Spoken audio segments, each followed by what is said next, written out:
제가 지난주에 함께 하지 못했죠. 이스라엘 단기 선교회 잘 다녀왔습니다. 여러분들의 기도해 주신 덕분에 귀한 시간을 가졌고요. 진짜 참 다양한 일들을 경험했습니다. 가서 침례식도 했고요. 또 가서 오순절 마가다락방으로 기념하고 있는 곳에서 이 성찬식도 거행하고요. 정말 이것저것 경험 많이 했습니다. 하나님께서 허락하신 시간이었고 굉장히 은혜로운 시간이었습니다. 여러분들에게도 꼭 권해드리고 싶은 그런 시간이었습니다. 그래서 다음에는 꼭 한번 가시면 좋겠다라는 그런 생각이 들 정도로 귀한 시간이었는데, 특별히 귀한 시간이 있었던 것은 교통사고를 당했다는 겁니다. 그런 일이 있을 줄은 몰랐습니다. 어떤 일이 있을까, 여러 가지로 이제 하나님의 어떤 또 위기 속에서 우리를 지켜주실까 그랬는데, 아니나 다를까 교통사고를 당했어요. 근데 진짜 감사하게도 한 5cm만 이게 차 정면 쪽 뒷면에서 받쳤는데, 뒤에 옆구리를 받쳤는데 5cm만 이쪽으로 왔으면 아마 제가 이 자리는 없지 않았을까, 그 동네에서 병원 신세로 팔다리 묶고 있지 않았을까, 그런 생각을 합니다. 근데 감사하게도 그런 일이 없이 무사히 다녀왔습니다. 우리 성도님들이 기도해 주신 덕분이라고 믿습니다. 우리의 기도는 능력 있는 줄 믿습니다. 자, 오늘 사도행전 21장에 있는 말씀을 근거로 해서 내 인생의 목표는 무엇인가 라는 제목으로 여러분들과 은혜를 나누기를 원합니다. 사실 이 제목은 이스라엘 땅에서 말씀을 준비하면서 생각했던 제목이었습니다. 그래서 이 제목의 말씀을 가지고 또 여러분들과 은혜를 나눌 때, 우선 이제 지지난주에 잠깐 우리가 어떤 말씀을 나눴는가 한번 생각해 보기를 원합니다. 사도 바울이 3차 선교 여행을 이제 마무리하면서 밀레도라는 지역에 갔었다라고 했는데, 기억이 나시죠? 그러니까 밀레도에서 어떤 일이 있었는가, 사도 바울이 가까이 있는 에베소 교회 지도자들을 불러서 두 가지를 당부했다라고 그랬습니다. 첫 번째 당부는 바울 자신이 어떻게 살았는가를 보여주죠. 그래서 사도행전 20장 24절에 보면, 내가 달려갈 길과 주 예수께 받은 사명 곧 하나님의 은혜의 복음을 증언하는 일을 마치려 하면은 나의 생명조차 조금도 귀한 것으로 여기지 아니한다라고 말을 합니다. 이것을 통해서 사도 바울 자신의 삶을 말하면서, 또 성도된 그리스도인은 바로 이런 삶을 사는 것입니다 라는 것을 유훈처럼 전하고 있었죠. 그리고 두 번째 당부는 사도행전 20장 28절에서 30절까지의 말씀에 보니까, 여러분은 자기를 위하여 또는 양떼를 위하여 삼가하십시오. 성령이 그들 가운데 여러분을 감독자로 삼고 하나님이 자기 피로 사신 교회를 보살피게 하셨습니다. 내가 떠난 후에 사나운 이리가 여러분들에게 들어와서 그 양떼를 아끼지 아니하며, 또한 여러분 중에서도 제자들을 끌어 자기를 따르게 하려고 어그러진 말을 하는 사람들이 일어날 것입니다 라고 경계를 하죠.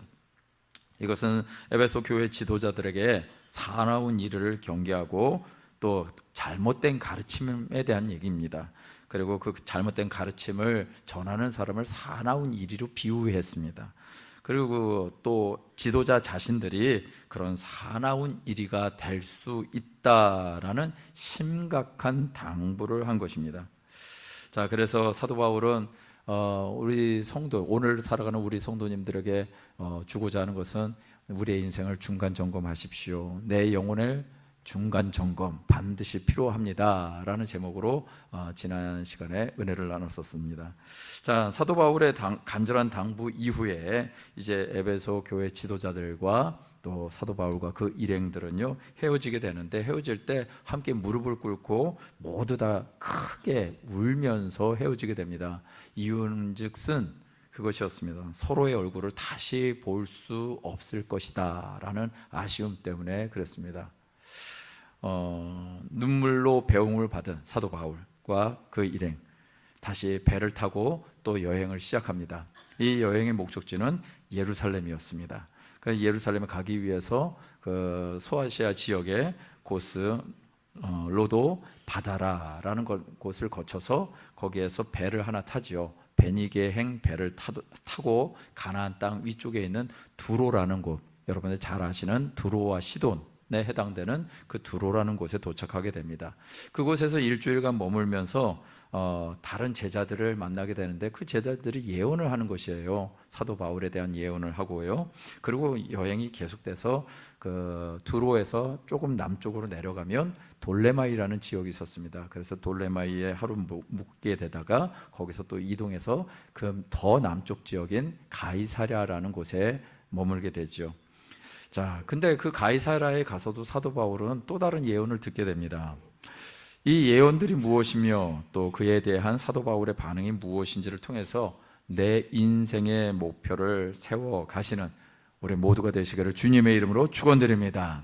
내 인생의 목표를 세우는데 중요한 두 가지 기준에 대해서 살펴보도록 하겠습니다. 그 첫 번째는요, 성령의 감동된 말에 진의를 분별하라 라는 것입니다. 함께 읽어볼까요? 시작. 성령의 감동된 말의 진의를 분별하라. 예. 자, 놀랍게도 3차 선교 여행까지 사도 바울이 했습니다. 그런데 3차 선교 여행까지 마치는 시점에서 사도 바울을 기다리고 있는 것은요, 성대한 환영이나 아니면 격려와 같은 좋은 말들이 아니었습니다. 사도행전 21장 4절에 보니까요, 제자들을 찾아 거기서 이래를 머물더니 그 제자들이 성령의 감동으로 바울더러 예루살렘에 들어가지 말라 하더라 라는 것이었습니다. 또 사도행전 21장 11절에서 12절에 보니까요, 아가보라는 선지자가 유대 땅에서 올라와서 가이사랴로 가게 됩니다. 이 가이사랴는 해변 도시예요. 그래서 항구 도시를 따라서 두로, 돌레마이, 가이사랴 이렇게 왔다가 사도 바울이 이 가이사랴에서 다시 예루살렘으로, 내륙 지역인 예루살렘으로 가려고 했던 것이죠.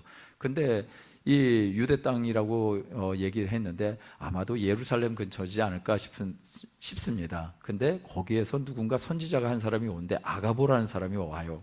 그리고 그가 와서 한 얘기가 무엇이냐면, 우리에게 와서 바울의 띠를 가져다가 자기의 수족을 잡아매고 말하기를 성령이 말씀하시되 예루살렘에서 유대인들이 이같이 이 띠 임자를 결박하여 이방인의 손에 넘겨줄 거다라고 얘기를 하는 것입니다. 그러니까 사도 바울의 일행이 이 말을 듣고 그곳 사람들, 가이사랴 사람들과 더불어서 바울에게 예루살렘으로 올라가지 말라라고 권하는 것이죠. 자, 이 동일한 예언의 얘기인즉슨 이것이죠. 거기 가면 위험할 거야. 그러니까 거기에 들어가지 마. 예루살렘에 들어가면 너는 수갑 채워지는 안 좋은 일을 당할 거야. 그러니까 예루살렘에 들어가지 않는 것이 신상에 좋을 거야 라는 것입니다. 그런데 이런 말을 한 사람들이 어떤 사람이고 또 어떤 상태에서 한 말일까요? 이런 말을 한 사람들은 두로에 있었던 제자들, 사도 바울의 복음을 듣고 제자가 된 사람들이었던 것 같습니다. 그리고 선지자였다라고 얘기합니다. 게다가 이 말을 한 사람들이 어떤 상태에서 얘기를 했냐? 성령의 감동으로 한 말이었다라는 것입니다. 그렇다면 이제 성령으로 감동된 예언이니까 순종해야 되는 것 아닐까요? 성령의 감동으로 된 예언이면 순종해야 되는 것이 당연할 것 같은데, 성령의 감동으로 된 예언에 따라서 어려움을 피해야 하는 것이 상책이라고 생각할 수 있을 것 같은데, 그런데 아니라는 것입니다. 아니라는 것이에요. 우리는 성령의 인도하심, 다시 말해서 성령의 진의를 잘 분별해야 하는 것입니다. 누군가가 성령의 감동으로 사도 바울의 앞날에 대해서 경고를 말합니다. 그러나 성령의 감동으로 말하는 것에 예루살렘으로 가지 말라라는 성령의 지시가 있었을까요? 사도 바울의 손이 묶여 어디론가 끌려갈 것이니까 사도 바울을 도피시켜라 라고 하셨을까요? 그런 말이 없습니다. 다만 성령께서 하신 말씀은 어려움에 대한 사실을 말씀하신 것입니다. 사도 바울에게 이런 일이 있을 거야 라는 사실, 팩트를 얘기한 것이죠.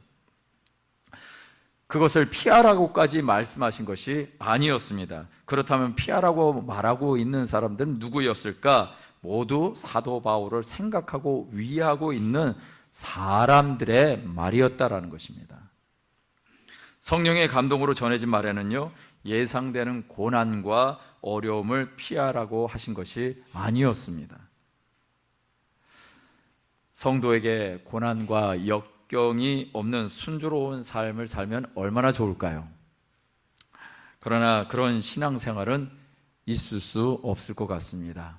시편 34편 19절에 있는 말씀에 보니까 이런 말씀이 있습니다. 의인은 고난이 많으나 야훼께서 그의 모든 고난에서 건지신다 라고 말이죠.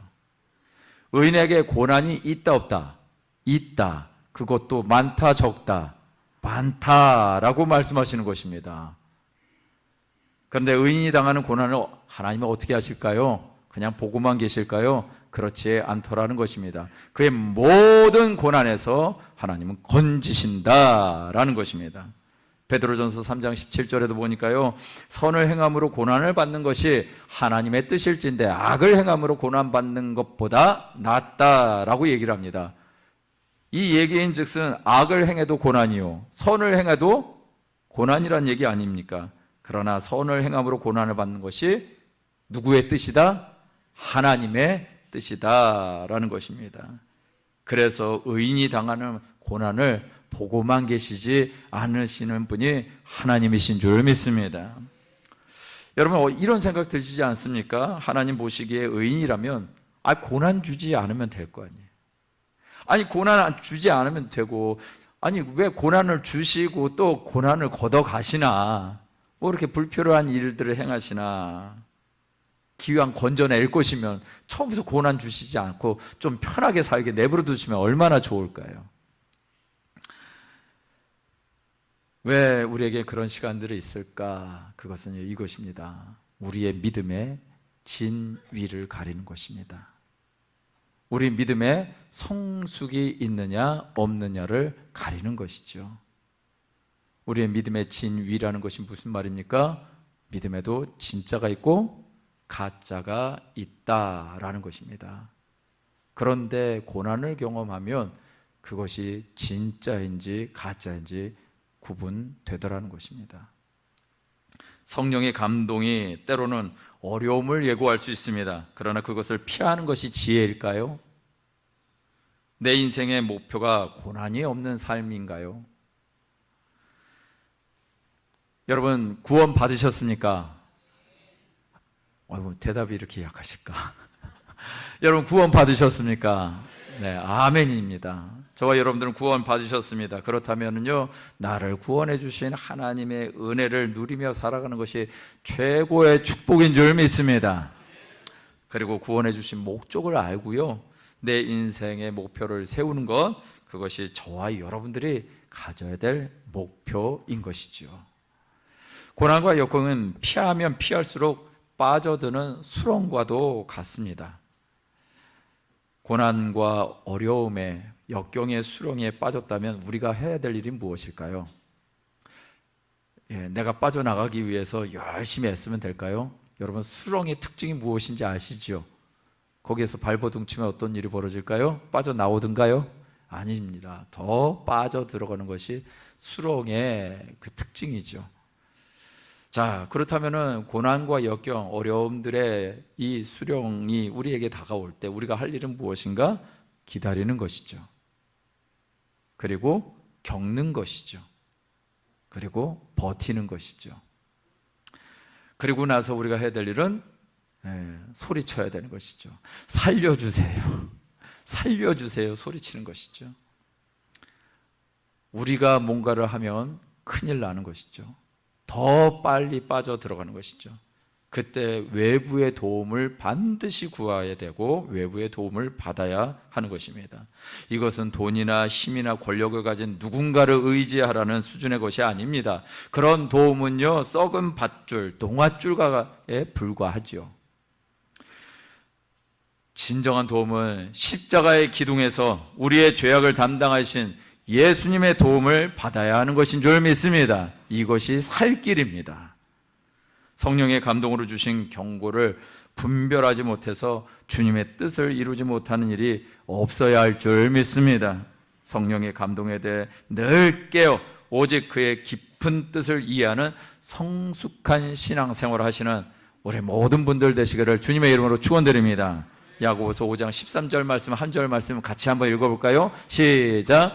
너희 중에 고난당하는 자가 있느냐? 그는 기도할 것이요 즐거워하는 자가 있느냐? 그는 찬송할지니라. 할렐루야. 예, 고난을 당한 자가 있습니까? 그럼 기도하십시오.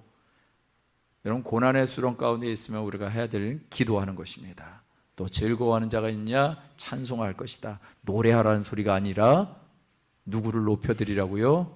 하나님을 높여드리라고요. 하나님을 기억하라고요. 하나님의 행하신 일들을 찬양하고 감사하라고요. 이것이 저와 여러분들이 성령에 민감한 삶을 살아가는 것인 줄 믿습니다. 두 번째는요, 한결같은 마음으로 주를 따르라 라는 것입니다. 함께 읽어볼까요? 시작. 한결같은 마음으로 주를 따르라. 하나님의 뜻을 위해 살고자 했을 때 사도 바울에게 있어서 연거푸 불길한 예언이 떨어집니다. 그럴 때 그의 선택이 무엇인가 라는 것이죠. 뜻을 접는 것이 당연한 결론이라고 생각하는 것 아닐까요? 하지만 사도 바울은 이렇게 말합니다. 사도행전 21장 13절에 보니까 바울이 대답하되 여러분이요 어찌하여 울어서 내 마음을 상하게 하십니까? 나는 주 예수의 이름을 위하여 결박당할 뿐만 아니라 예루살렘에서 죽을 것도 각오했습니다 라고 말입니다.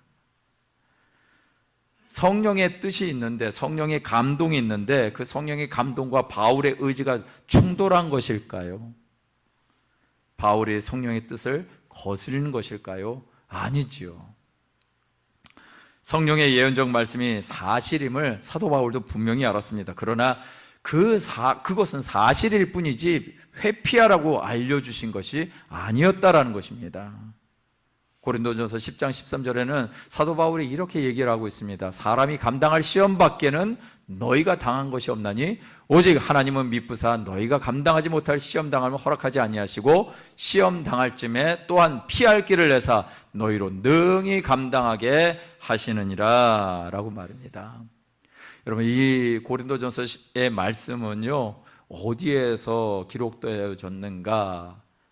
에베소 교회에 있을 때 기록되어졌다라고 얘기를 합니다.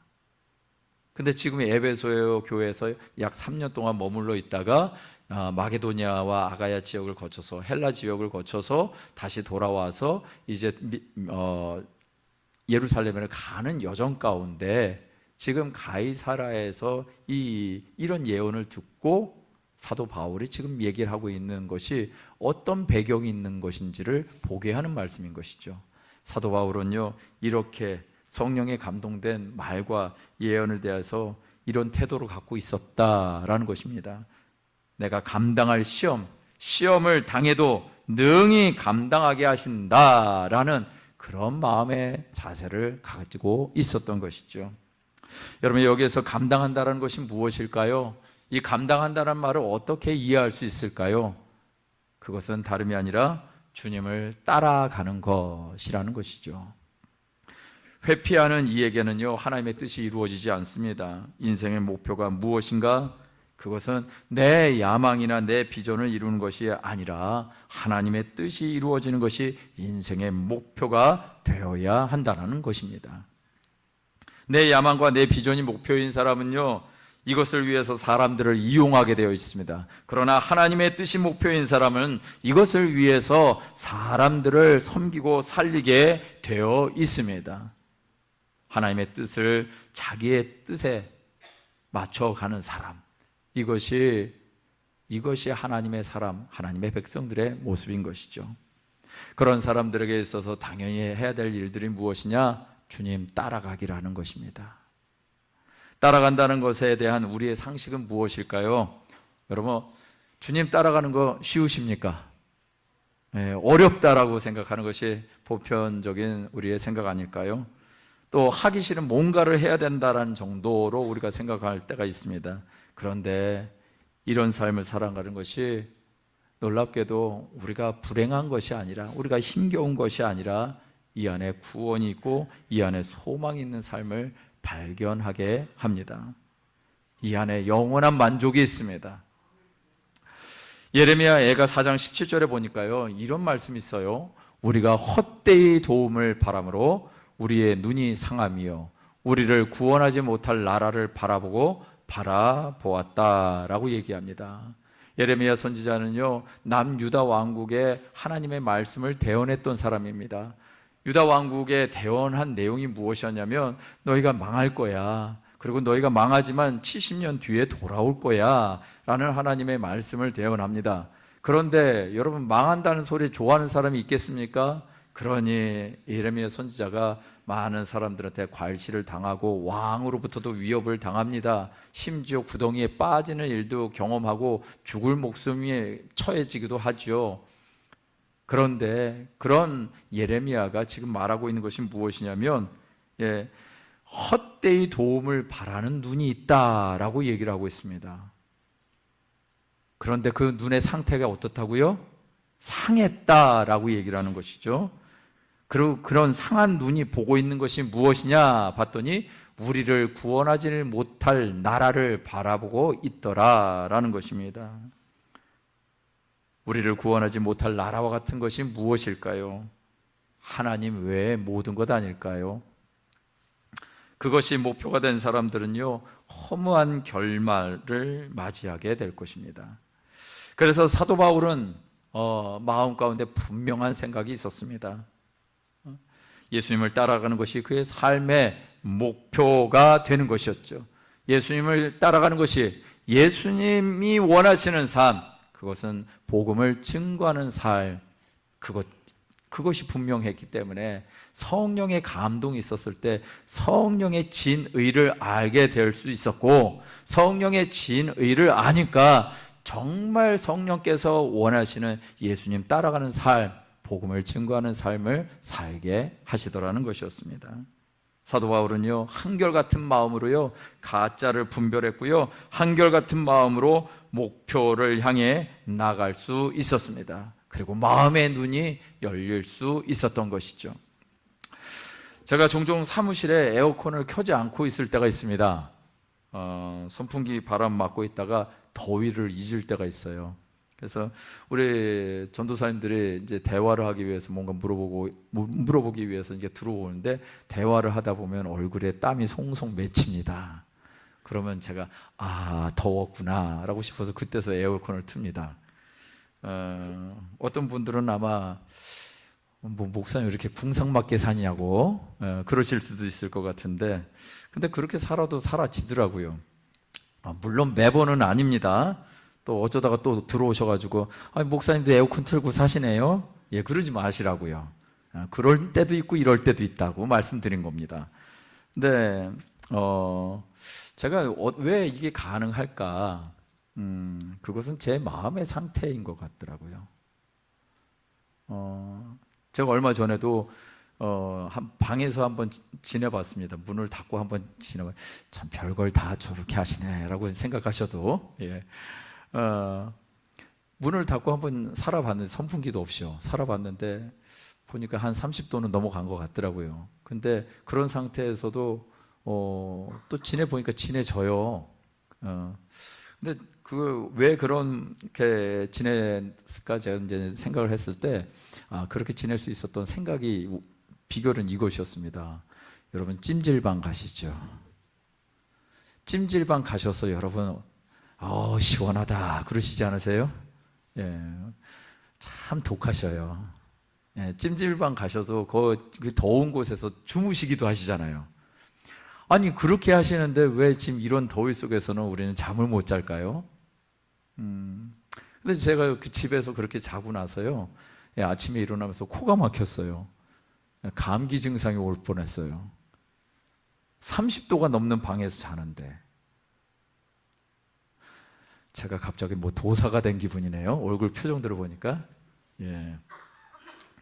네, 여러분, 죽겠다고 생각하면 죽을 일이 일어나죠. 네, 살겠다고 하면 사라지는 것 아닐까요? 안 된다고 말하면 안 되는 일이 정말 생기는 것이고요, 안 되는 일도 된다고 하면 되는 일들이 벌어지죠. 쇼펜하우어라는 철학자가 이런 얘기를 했습니다. 사람은 자신이 소유하고 있는 것에 대해서는 좀처럼 생각하지 않고 늘 부족한 것에 대해서만 생각한다. 여러분, 예수님 따라가는 것이 어려우십니까?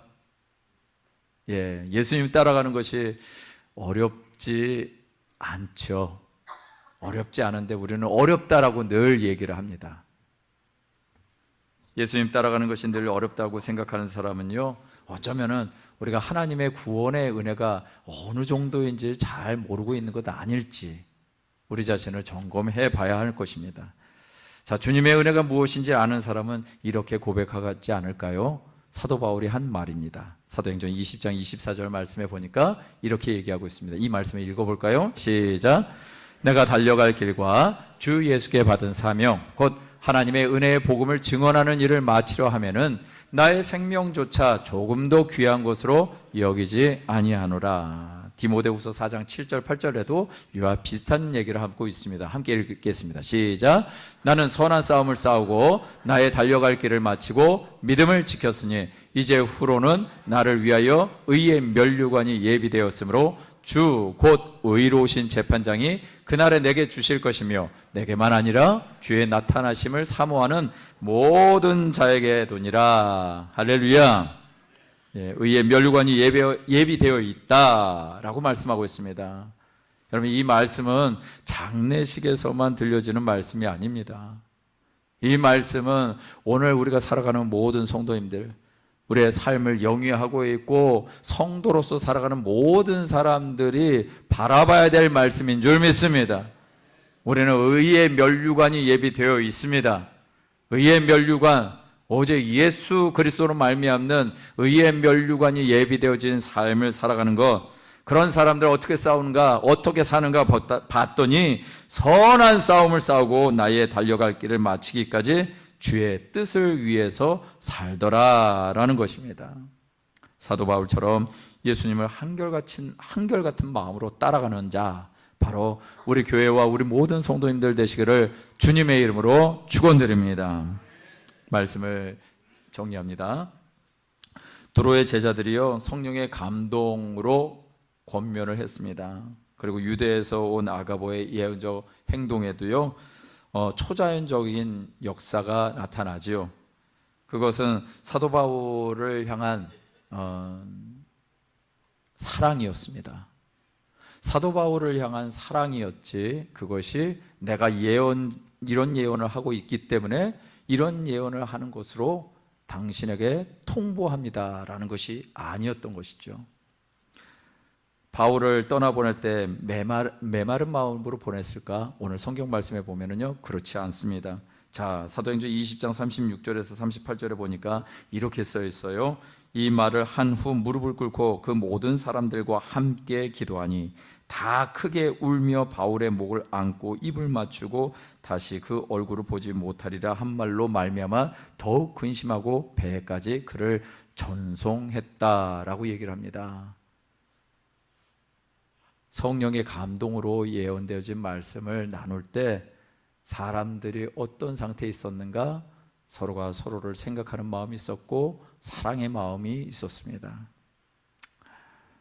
또한 주의 뜻을 위해서 자기의 생각과 권면들을 내려놓을 수 있는 그런 마음이 있었습니다. 사도행전 21장 14절에 보니까 이렇게 말하고 있죠. 그가 권함을 받지 않으므로, 누가요? 사도 바울이 이 가이사랴에 있는 사람들이나 또 두로에 있는 제자들이나 또 아가보라는 선지자의 말이나 이 말을 받지 않습니다. 받지 않았다라는 것은 다른 게 아니라 예루살렘으로 가지 말라라고 한 것에 대한 것이지 성령의 음성을 받지 않았다는 뜻이 아닙니다.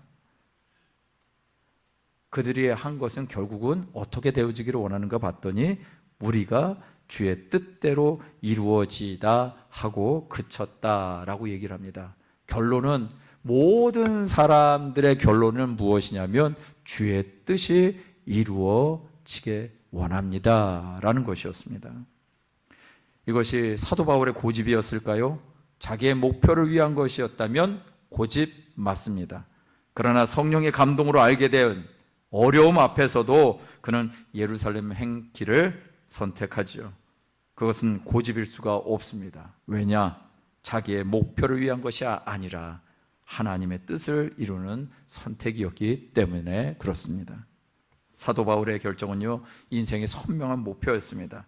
우리를 구원하시기 위해 걸어가신 예수님의 목표처럼 말이죠. 사도 바울에게 분명한 목표, 그에게 예수님이 분명한 목표셨습니다. 할렐루야! 예수님은요, 허상이 아닌 실상입니다. 예수님을 믿는다는 것은 진짜이기 때문에 가능한 일이고, 사도 바울의 삶이 어떤 특정 인물, 너무나 우리가 위대한 어떤 인물로 추앙되어진 그런 존재가 하는 삶이 아니라 오늘 저와 여러분들이 해야 될 그런 삶의 모습이다라는 것입니다. 이것이 우리가 믿는 믿음이고 우리가 바라보고 있는 목표가 되어야 할 줄 믿습니다. 제가 한 가지 이스라엘에서 여러 사람들과의 만남이 있었지만 한 가지 은혜를 나누고 싶은 것은 어떤 한 청년과의 만남이었습니다. 요파 근처에 보니까 바릴란 대학교라는 곳이 있었습니다. 그곳에 많은 유학생들이 있는데 중국 유학생들이 그렇게 와 있어요. 그 중에 한 청년 자매가 한국말을 좀 해서 그러다 보니까 요파 교회를 찾아서 이렇게 오게 되었습니다. 그래서 요파 교회, 이스라엘 요파 교회 이익환 선교사님, 우리 이익환 목사님 안에서 성경 말씀을 같이 배우면서 그리고 결국은 요단강에서 침례도 받았습니다. 이 자매가 한국말을 얼마 만에 배웠냐 그러니까 6개월 만에 배웠대요. 6개월 만에 어떻게 그렇게 유능한 선생님이 있었냐 그랬더니 한국 드라마들합니다. 한국 드라마가 그렇게 재밌어가지고 6개월 동안 드라마를 파고들었는데 그래서 말을 할 줄 알게 됐고 말이 들리더랍니다. 그래서 한국인 교회를 어떻게 알게 돼서 우리 선교사님하고 교제를 하면서 그렇게 하나님의 말씀도 배우면서 신앙을 가져버린 것입니다. 중국 사람들이 예수님 믿는 것이 쉽지 않습니다. 이 자매는요, 한국말 하는 것뿐만 아니라 거기는 히브리 대학이잖아요. 그러니까 히브리 말도 해요. 그리고 영어도 하고요. 자기네 말도 하고 4개국어를 하는 거예요. 굉장히 전도 유망한 청년이죠. 신앙적으로도 굉장히 귀한 모습을 보였습니다. 예배 시간에요, 중국 청년을 데려와가지고 전도를 해서 데려와서 한쪽 구석에서 목사님이 설교하면 그 설교하는 내용들을 바로 동시통역으로 옆에 전도되어 온 사람을 가르치는 겁니다. 제가 그 옆에 있었으니까 알죠. 또 예배를 사모하기를 참 귀하게 여기는 거예요. 어떤 일이 있었는가 하면 저희 팀원들이 이제 같이 아침 7시마다 미팅을 하고 그리고 기도회를 하고 그리고 이제 성지를 찾아서 떠납니다. 그런데 우리가 찬양하고 있는 거를 들었는지 갑자기 뭔가 슬리퍼 소리가 다다다닥 들리더니 막 뛰어와가지고는 뒤쪽에 앉는 거예요. 너 왜 왔냐 그랬더니 예배하는 거 아니에요? 그러면서 예배에 참여하려고 그렇게 간절한 마음을 가지고 있더라고요. 이 자매 앞길이 창창하죠. 그런데 예수를 믿어버렸습니다. 이건 무슨 얘기냐? 그 부모가 공산당원이래요. 저기 중국 땅에서 공산당원이면 굉장히 뭔가 이렇게 자리 잡은 사람들 아닌가요? 그런데 공산당원이 된 사람이 기독교를 믿어버리면 앞길이 막힌답니다. 불이익을 당한답니다. 특히 공직에는 들어갈 수가 없게 된답니다. 4개국어를 하고 나름대로 또 학문을 하고 있는 이 청년에게 인생에 어쩌면 예수님을 믿는다는 것 때문에 불이익이 생겼는데 그런 자매가 이런 말을 하더라고요. 저는요 도저히 예수님을 안 믿을 수가 없었어요. 이제는 공무원이 될 수는 없지만 그래도 주님이 예비하신 일들이 있을 거라고 믿습니다. 이 자매 지금 중국으로 여행 가고 다시 돌아가서 그리고 한국에 9월 달에 나와서 한국에 있는 교회 오빠들 만나기로 했답니다. 그래서 다시 한국에 오면 한번 연락하라고 우리 장로님하고도 얘기를 나눴는데, 이 자매는 지금 교회를 순례하는 거예요. 결론은 자기의 인생 가운데 불이익이 뻔히 눈에 보이는데도 불구하고 예수님을 믿는 것을 절대로 포기를 할 수가 없었다. 오늘 우리들의 삶 가운데 이런 믿음이 있을까요? 주님 때문에 조금 어려운 일들이 예상이 되어지는데 성령의 감동으로 사도 바울은 예루살렘에 가면 잡힐 것인데, 어려운 일을 당할 것인데, 여러분 근데 이 어려움이 무엇을 만드는 계기가 되는가요? 로마에 가는 계기를 만들고 로마의 복음을 전하는 계기가 되어버립니다. 하나님은 하나님의 정확한 계획 가운데 우리의 인생을 두셨습니다. 그렇다면 우리가 할 수 있는 것이 무엇일까요? 따라가기만 하면 되죠. 순종하기만 하면 되는 것이죠. 근데 그것이 어려운 것이 아니라 그것이 즐거운 순종이고 즐거운 여행길 아닐까요? 사도 바울이 선교 여행을 했던 것처럼 우리도 우리의 삶에 신앙 여행을 하며 살아간다면 우리의 삶의 자리에 그냥 머물러 있는 것으로 만족할 것이 아니라 성령의 감동을 따라서 어려운 일도 예상되지만 그럼에도 불구하고 주님과 함께 동행하고 주님과 함께 걸어가는 그 길에 놀라운 하나님의 역사를 경험하는 저와 여러분 되신다면 하나님의 은혜가 더 넘치도록 드러나게 될 줄 믿습니다. 오늘 이 시간 우리 성찬에 임하시면서 우리 주님 그렇게 살아가고 싶은데 잘 안 되네요. 오늘 성찬이 다시 한번 우리 주님으로 채워지는 은혜의 시간이 되게 하여 주셔서 우리 성찬의 놀라운 신비를 경험하게 하시고 또 연합되어진 나 예수 그리스도와 함께 연합되어진 나를 통해서 하나님께서 계획하신 인생의 목표, 나의 삶에 계획하신 인생의 목표를 온전히 세워나가는 우리의 삶이 될 수 있도록 역사해달라고, 이 성찬에 하나님의 임재를 경험하는 은혜가 있게 해달라고 주여 한번 부르시는 통성으로 기도하며 나갑니다. 주여.